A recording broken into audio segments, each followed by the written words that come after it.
I need to tell you about the man who lives 12 feet away from me. 12 feet. That's the distance between my front door and his. I know because I measured it once, not with a tape measure, I'm not that far gone, but just walking it, counting steps. 12 feet and a hallway that always smells like old wood, and on certain mornings, his coffee. That's how it started, actually, the coffee. But I'm getting ahead of myself. Quick thing before I go further. Where are you listening from right now? Drop your city in the comments. I'm always curious who's on the other side of this. His name is Daniel, apartment 8B. I'm 8A. We've been neighbors for 6 months, and for 5 of those months, I had a very clean, very functional system for dealing with him, which was to not deal with him at all. Not in a rude way, in a survival way. See, I noticed him the day he moved in. I was coming back from a run, hair a mess, earbuds in, and he was in the hallway with a box. Just one box, which I thought was weird, like who moves with one box? And he looked up and said, "Hey," and I said, "Hey," back and kept walking. And then I stood inside my apartment for a solid minute thinking about his hands. That's it. That was the whole interaction. He said one word and I spent 60 seconds thinking about his hands, the size of them, the way they'd been holding that box like it weighed nothing. I told myself it was just because I hadn't dated anyone in 8 months, that it had nothing to do with him specifically, that any reasonably put together man in hallway would have done the same thing to my brain. I almost believed it. Here's what I knew about Daniel in those first 5 months. He left early, like early. Sometimes I'd hear his door at 6 something and I'd be barely awake, just lying there, and I'd hear it, and for some reason, I'd find myself listening to his footsteps down the hall until they disappeared into the stairwell. He came back late. He had visitors sometimes. I never saw them clearly, just heard voices, low through the wall. And every single morning, without fail, the smell of coffee would come under my door like it had somewhere to be. I started waking up earlier. I told myself it was a new routine, healthier habits, getting a jump on work. It was the coffee. Obviously, it was the coffee. And what the coffee meant, which was that he was 12 feet away and awake, and I was 12 feet away and awake. And there was nothing between us but a hallway and 2 closed doors, and me pretending I wasn't counting steps. The first real thing happened on a Tuesday in October. I was leaving for a coffee run, actual coffee, outside coffee, because I'd run out and was not about to knock on 8B's door like some kind of person who had given up all dignity. And I opened my door and he was right there. Not in a scary way, just there, coming out of his apartment at the exact same second. And we almost walked into each other, and I grabbed the door frame and he grabbed my arm. Just for a second, just to keep me from stumbling. His hand on my arm lasted maybe 2 seconds. Warm, steady, and then he let go and said, "Sorry, you okay?" And I said, "Yeah, totally, sorry." And he smiled, not a big smile, just this quiet one, corner of his mouth, and said he was heading down if I needed the elevator held. I said, "Sure." We rode 12 floors in silence, and I was very, very aware of how he smelled. Something clean, understated, the kind of thing you notice without meaning to and then can't unnotice. He held the lobby door open for me. I thanked him. We went separate directions. I stood outside for a second before walking and thought, okay. That was nothing. That was a neighbor, being a normal human being. But my arm was still warm where he'd touched it, and I thought about that for the rest of the day. After that, something shifted. Not between us, I don't think he even noticed, but in me, in the way I moved through the apartment, in the way I listened for his door in the morning, in the way I started taking the stairs less and the elevator more, which I told myself was about my knee and not about the 45-second chance that we'd end up in that elevator together again. We did, twice more that week. The second time, he asked what I did for work. I told him design. He said, "That explains it," and nodded toward my apartment door, which has this little chalk sign on it I'd made when I moved in 2 years ago, just a thing I'd done on a Sunday afternoon and never taken down. I'd stopped seeing it. He'd apparently been seeing it for 6 months. Something about that got to me more than it should have. The third time, we didn't talk much. He'd had a long day. I could see it in him, something behind his eyes, that kind of tired that isn't about sleep. I didn't ask, but when the elevator opened on 8 and we both stepped out and turned the same direction down the hall, he said, "Good night, Maya," and I said good night back and went inside. And I stood as my kitchen for a while after that. He'd used my name, which meant at some point he'd learned it, stored it, used it. Casually, like it was just a thing he knew, like I was a person he was paying attention to. I opened a bottle of wine that had been sitting on my counter for 2 weeks. I wasn't sure if what I was feeling was pleased or terrified. Honestly, it was both. Here's the thing I hadn't told anyone, hadn't even really told myself until right around that point. My last relationship ended quietly. No explosion, no betrayal. It just ran out of whatever it had been running on. And I'd convinced myself that was fine, that I was fine, that I didn't need the kind of thing that got loud in your chest and kept you up at night. I'd been very calm for 8 months, and then Daniel said my name in a hallway, and calm went right out the window. That was when I knew I was in trouble. The gesture that broke my whole system happened on a Friday, 3 weeks after the elevator. I'd had a rough day, the kind where nothing goes catastrophically wrong, it just quietly goes wrong all day long, death by 1,000 small frustrations. I was coming home later than usual, takeout bag in one hand, keys in the other, and I dropped the keys. And then the bag slipped, and the container opened, and I was just standing in the hallway at 8:30 on a Friday night, looking at pad thai on the floor, thinking, of course, of course. His door opened. He'd heard it, I think, or maybe he was just leaving. Either way, he opened the door and looked at me and looked at the floor and didn't say anything for a second. Then he said, "Don't move," just that. "Don't move," and went back inside and came back with paper towels and just crouched down and started helping me clean it up. I said he didn't have to. He said, "I know," and kept going. We were on the floor of the hallway for maybe 4 minutes. At some point, we were both crouching, and our knees were almost touching, and I could smell his coffee again, and his shoulder was right there, and I had this very clear thought, the kind of thought you're not supposed to have, about what it would feel like to lean into him. I didn't, but I thought it. When it was done, he stood up and I stood up, and he looked at me with this expression I couldn't quite read, not quite a smile, something softer than that, and said, "Better day tomorrow." Not "hope you feel better," not "it'll be okay," just "better day tomorrow," like he knew exactly what kind of day it had been without me saying a word. I went inside and closed my door and stood with my back against it. Better day tomorrow. I was so tired of being calm. After the pad thai incident, that's what I started calling it in my head, the pad thai incident, like giving it a stupid name would make it smaller, things changed. Not dramatically, not in a way I could point to and say, there, that's when it shifted. It was more like the temperature in the hallway went up a degree every few days, slow enough that you could almost convince yourself you weren't feeling it. Almost.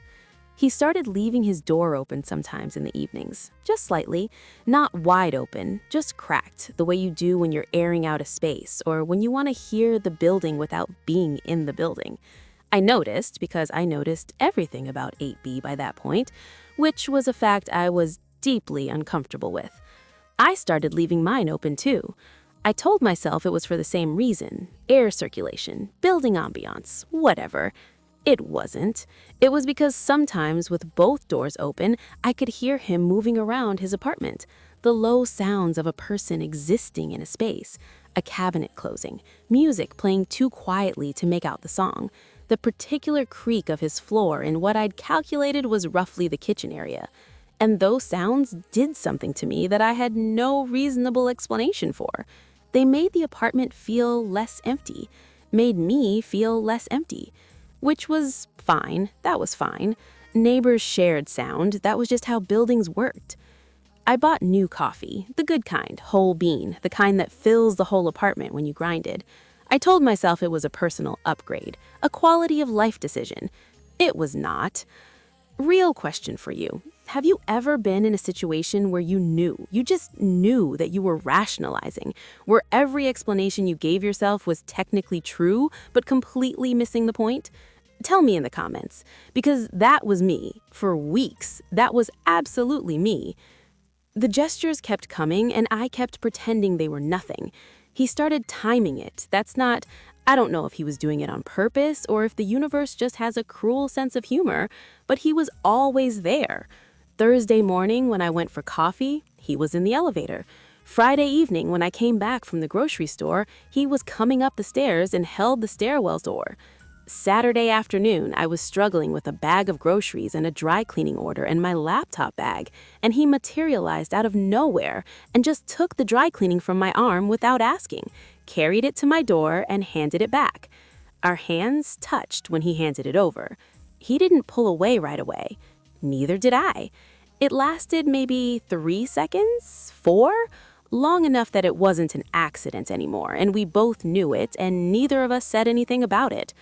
I thanked him. He said anytime and went back to his door. I stood in my apartment and pressed my sternum against my sternum because my heart was doing something embarrassing. Here's where I need to be honest with you. I'd started doing things, small things, the kind of things you do when you're dressing for an audience you're pretending doesn't exist. I started wearing actual clothes on weekend mornings instead of the oversized thing I'd been living in for 8 months. Not dressed up, just, presentable, like someone who had their life together. I started taking the elevator at times that I'd clocked over weeks of completely unintentional observation as times when he was likely to be in the building. I started brewing my coffee at 6:45 because that was when I could smell his, which meant he was awake, which meant the hallway was alive. None of this was rational. All of it was happening. And then, one morning, I caught myself checking my reflection before opening my front door to get the mail, which is 12 steps from my door. It's a 30-second errand. I was checking my reflection for a 30-second mail errand. And I stood there and looked at myself and said out loud to no one, "You have a problem." My reflection did not disagree. The coffee thing happened on a Wednesday. I'd run out. Again, I know. I'd bought the good beans specifically so this wouldn't happen, but I'd been distracted, okay? I'd been distracted. And it was 7 in the morning, and I had a client call at 8, and I was standing in my kitchen looking at an empty bag with the specific despair of a person who needs caffeine to be a functional human being. I stood there for probably 90 seconds. Then I walked to my front door and knocked on 8B. I had a whole thing prepared. "Sorry to bother you. I ran out. I'll replace it. This is a one-time thing." Casual, neighborly, completely normal. He opened the door and he hadn't been awake long. Hair not quite settled, a t-shirt and sweats, barefoot.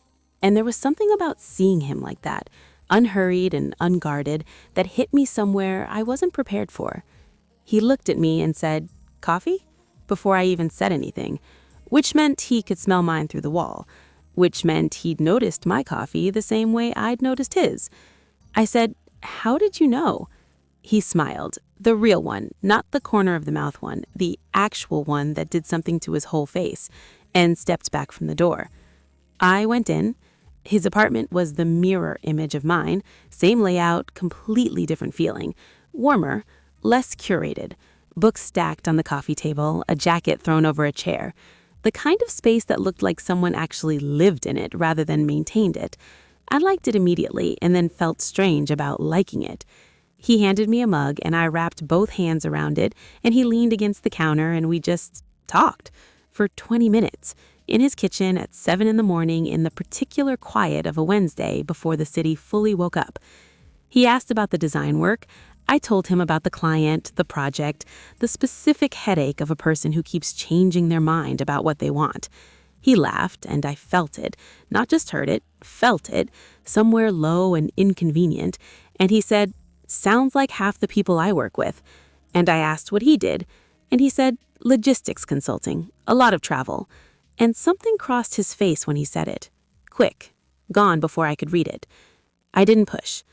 We stood there and drank coffee, and the morning light was coming through his window at this angle that made everything look softer than it was. and at some point I realized I'd been there 25 minutes and was going to be late to my own call, and I said I had to go. He walked me to the door. Of course he did. It's a one-bedroom apartment. The door is 8 steps from the kitchen, but he walked me to it anyway. I was in the doorway and I turned to thank him, and he was closer than I'd expected. Not inappropriate close, just close, the way it happens in small spaces. And I looked up and he was looking at me with this expression that I felt in my chest before I processed it with my brain. Not quite a smile, not quite something else, just looking at my face, taking his time. I said, "Thank you for the coffee." He said, "Anytime, Maya." And then he leaned, just slightly, barely, against the doorframe, and his arm was right there, and I had this absolutely clear, completely unwelcome thought about what would happen if I didn't leave. I left. I sat through my entire client call thinking about the way he'd said my name. That was the week I stopped pretending. Not out loud, not to anyone, just to myself in the quiet of my own apartment at night, with his floor creaking softly through the wall. I liked him. I'd liked him for a while. The problem wasn't even that he was my neighbor, though that was a problem. The problem was that liking him felt like standing at the edge of something. Not dangerous exactly, but high up. The kind of place where you're fine as long as you don't look down. I'd been looking down for weeks, and I was starting to understand that the fall was going to happen whether I chose it or not. The only question was when. It was a Thursday evening when he knocked on my door. I wasn't expecting it. I'd just gotten out of the shower, hair still damp, wearing the oversized shirt again because I was home and he wasn't supposed to knock on my door on a Thursday evening. I opened it and he was standing there with a bottle of wine and this look on his face like he was slightly embarrassed and slightly not. He said his sister had sent him 2 bottles and he didn't want to drink alone. I looked at him, he looked at me. We both understood that this was a thing people say when they mean something else. I stepped back from the door. He came in. We sat on my couch and opened the wine and talked for 2 hours, and I don't remember half of what we talked about because I was using 40% of my brain on the conversation and 60% on the fact that he was there, in my space, close enough that I could see the details of him I'd only glimpsed in hallways and elevators. The line of his jaw, the way he used his hands when he was making a point. These slow, deliberate gestures, unhurried like everything else about him. The way he'd go quiet sometimes and actually think before he answered something, which I realized I'd been starving for without knowing it. At some point, we'd stopped sitting at opposite ends of the couch. I don't know when it happened. I couldn't have told you if you'd asked, but the distance had gotten smaller and neither of us had moved, or maybe we both had, incrementally, the way you do when you're pretending the movement isn't happening.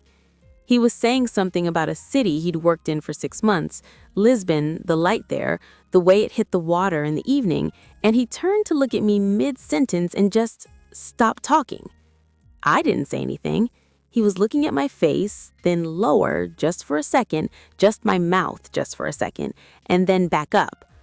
My heart did something it had no business doing. He said quietly, "I should probably go." But he didn't move. And I didn't say, "Yeah, probably." I said, "You don't have to." The room was very quiet after that. He stayed for another hour. Nothing happened. I want to be clear about that. Nothing happened that night. We finished the wine and talked, and at some point the talking slowed down and the silences got longer and more loaded, and he was close enough that I could feel the warmth coming off him, and I thought about it. I thought about it clearly and completely and without any of the self-deception I'd been practicing for weeks. I wanted him.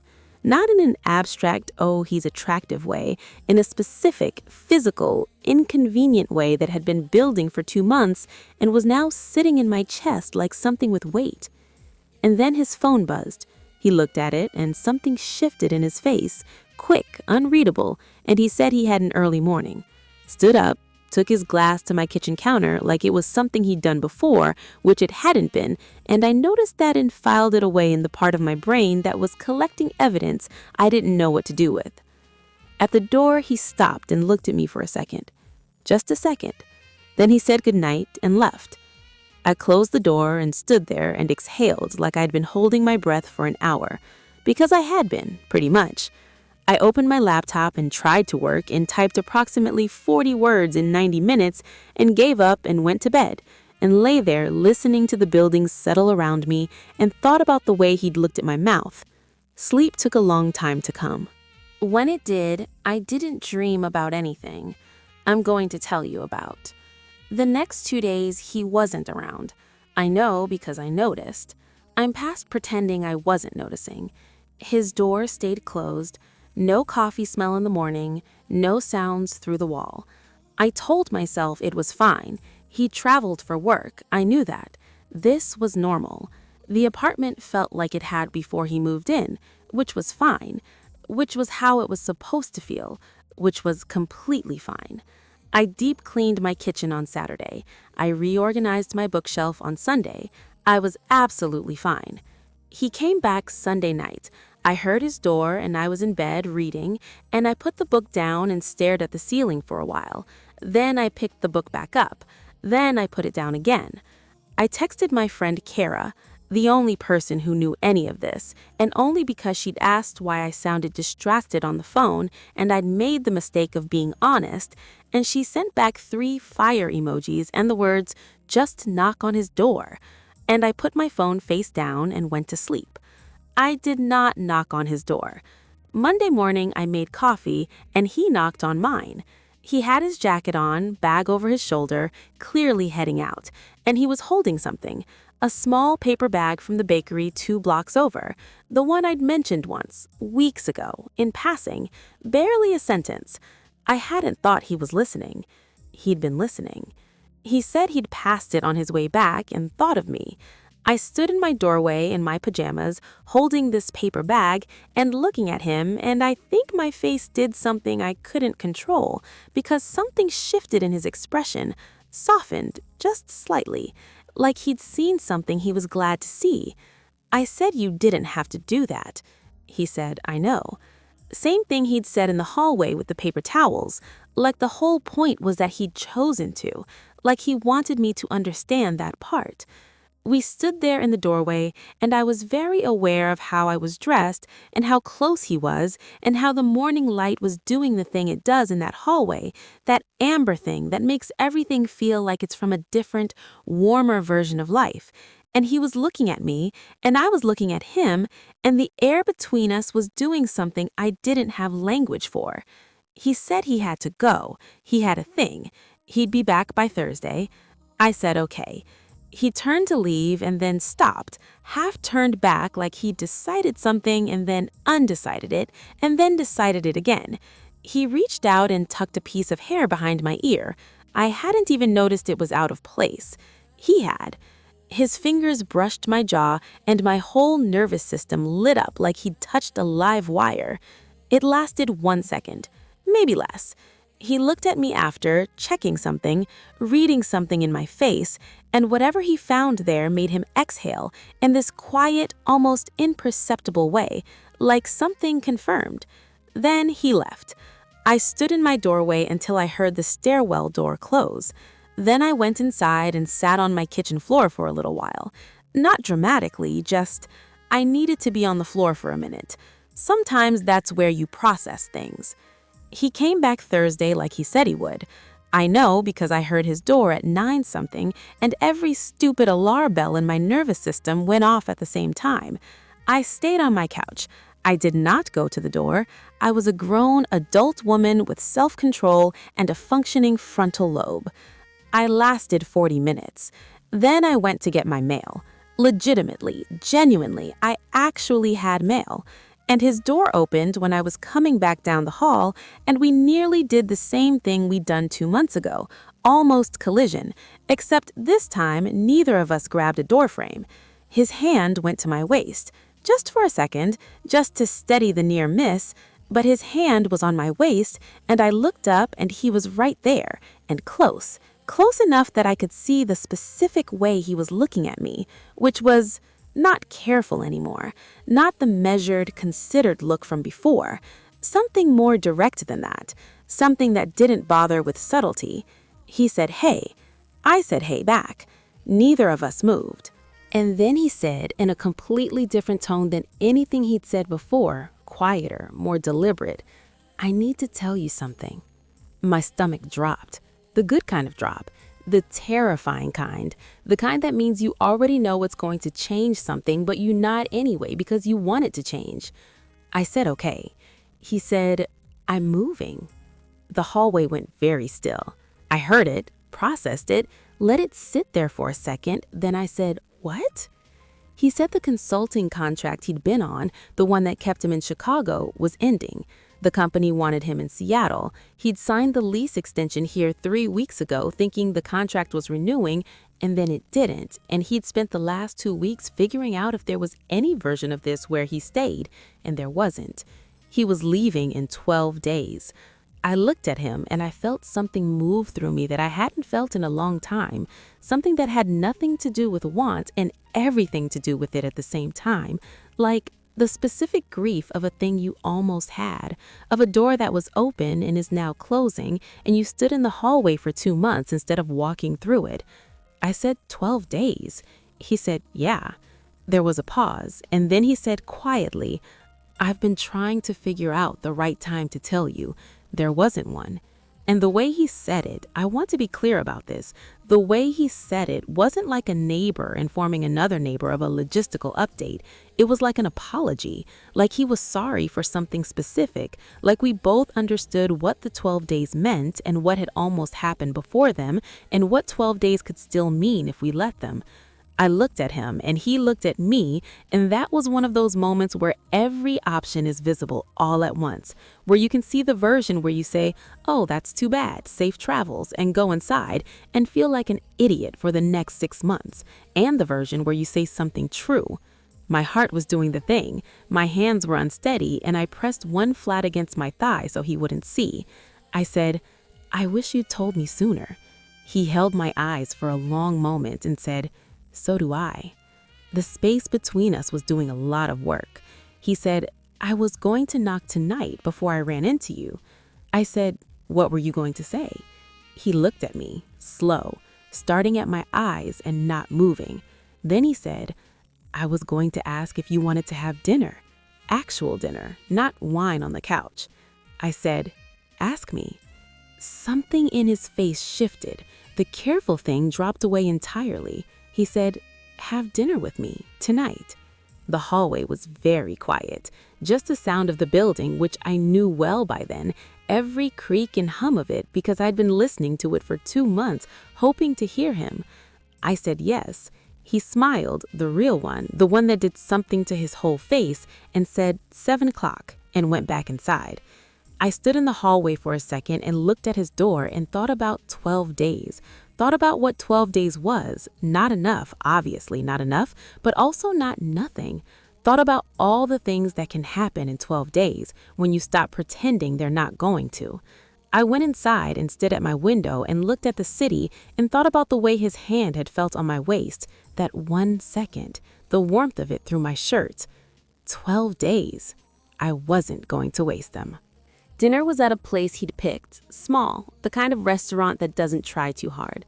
Low light, tables close together, a menu written on a chalkboard. The kind of place you go when you want to actually talk to someone, when you're not trying to impress, just trying to be in the same space as a person for a few hours without the world getting in the way. I spent 45 minutes getting ready and told myself it was a normal amount of time. It wasn't. I wore a dress I'd bought 6 months ago and worn exactly once, dark, simple, nothing dramatic, but it fit in a way that I knew it fit. I did my hair and then undid it and then did it again slightly differently, and then stood in my bathroom and had a brief conversation with myself about the fact that I was nervous, actually nervous, the kind of nervous that lives in your hands and the back of your throat and reminds you that something is real. I hadn't felt that in a while. I'd missed it, I think, without knowing I'd missed it. He knocked at 7 exactly. I opened the door and he was in a jacket, dark collared shirt underneath, and he looked good. He always looked good, but this was different. This was him having made an effort, and I registered that and felt it somewhere useful. He looked at me, and whatever he was going to say first, he didn't say. He just took a beat. Then he said, "You look really good," in a tone that was quiet and direct and not performing anything. And I felt it move through me like something warm. I said, "So do you." He smiled and held out his hand. I took it. We walked to the restaurant like that, hands together in the November cold, and neither of us said anything about it being the first time, which it was. We just walked. The city was doing its thing around us, traffic and winds and the particular smell of Chicago in late fall. Wood smoke and cold metal, and something that always reminded me of the version of winter you look forward to before it actually arrives. And his hand was warm and steady in mine, and I thought, this is the thing I'd been starving for. Just this. Not even the complicated part yet. Just this. Dinner was 2 hours, and I could tell you everything we talked about. Or I could tell you the truth, which is that I remember almost none of the specific words because I was too busy being present in a way I hadn't been present in a long time. I remember the way he leaned forward when I said something that interested him. I remember laughing, real laughing, the kind that catches you off guard, at something he said about a trip that had gone spectacularly wrong in a small town in Portugal. I remember the wine, which was good, and the candle on the table between us, which kept making everything look like a different, better version of itself. At some point across the table, he reached over and straightened my bracelet, which had turned around on my wrist. He did it without asking, without making a thing of it, just reached over and fixed it with those hands, careful and steady, and then left his fingers resting lightly on the inside of my wrist for a moment before pulling back. My pulse was doing something under those fingers, and I was pretty sure he could feel it. He looked up and caught me watching him and didn't look away. I said, 11 days. He said, I know. I said, that's not very long. He said, no. And then, after a pause, it's also not nothing. I looked at him across the candlelight and thought about all the versions of the last 2 months where I'd done something different, knocked on his door sooner, said something real in an elevator instead of, yeah, totally, sorry. Not treated the whole thing like a problem to be managed rather than something to walk toward. I said, I wasted a lot of time being careful. He said, we both did. His voice was quiet.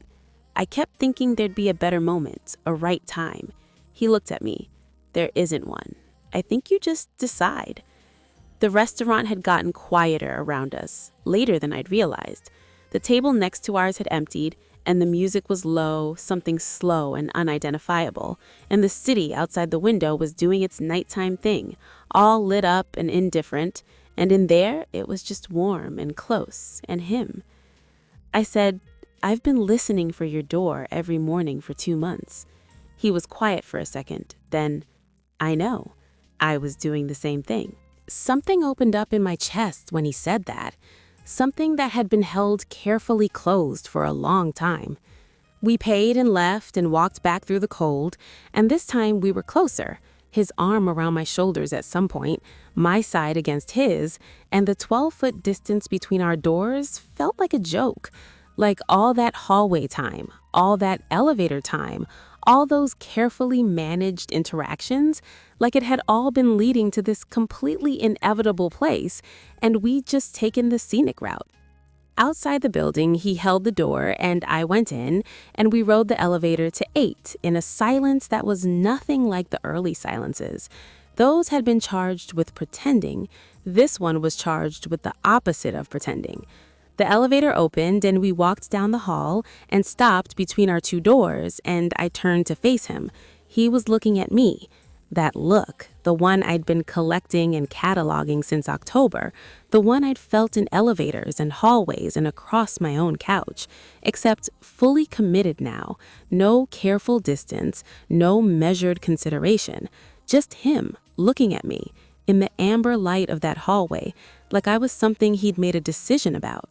He lifted his hand and touched my face, slow, the way he'd done with my hair that morning in the doorway, but more deliberate than that, more certain, his palm against my jaw, thumb just below my cheekbone, and he was close now, close enough that I could feel the cold still coming off his jacket, close enough that the inch between us was doing enormous work. I put my hand on his chest. I could feel his heart. He said quietly, just above a whisper, "Tell me if you want me to stop." I looked up at him and I said, "I don't." And the hallway went very quiet, and the distance went away entirely. And I'm not going to tell you exactly what happened after that. What I'll tell you is that my door opened, and we went through it, and the city kept going outside my window, indifference as always, and the building kept making its sounds, and at some point, the music from my phone, which I'd put on without thinking just to fill the space, became something neither of us was hearing anymore. What I'll tell you is that 12 feet and 2 months and 11 days left and all that careful management of something that was never going to stay managed, all of it made a certain kind of sense in the end. What I'll tell you is that I stopped being careful, and it was the least like a mistake of anything I'd done in years. I've thought about the night a lot since then, about what it means to want something and spend so long treating the wanting like a problem, like desire is something to be solved rather than something to be followed, at least sometimes, at least when it's pulling you towards something that feels true. He left on a Tuesday, 11 days after that dinner, like he said he would. We spent most of those 11 days in various states of close proximity, and I'm going to leave it at that. At the door of the building, bag over his shoulder, he hugged me, and I let myself stay in it for a real second. He smelled like coffee and whatever that thing was he wore, and I stored it the way you store something you know you won't be able to access again the same way. He said, "Come to Seattle." I said, "Maybe." He smiled, the real one, and said, "Maybe's not nothing," and got in the car. I stood on the sidewalk and watched it pull away, and then stood there a little longer just feeling the cold. The hallway on 8 is quiet now. 8B has new tenants, a couple, young. I've heard them through the wall. The coffee smell is gone. The door stays closed. But here's the thing about 12 feet. Here's the thing about 12 days. Sometimes the distance that looks like not enough is exactly enough. Enough to change something in you. Enough to remind you what it feels like to be in a body that wants things, and to stop treating that like something to manage. I'm still in 8A. I've been looking at flights to Seattle. I'm just saying. So here's what I want to know, and I mean this genuinely. What do you think happened in those 11 days? And more importantly, would you have gotten on that elevator? Would you have said yes to dinner? Tell me in the comments, because I think you would have. I think you know exactly what I'm talking about.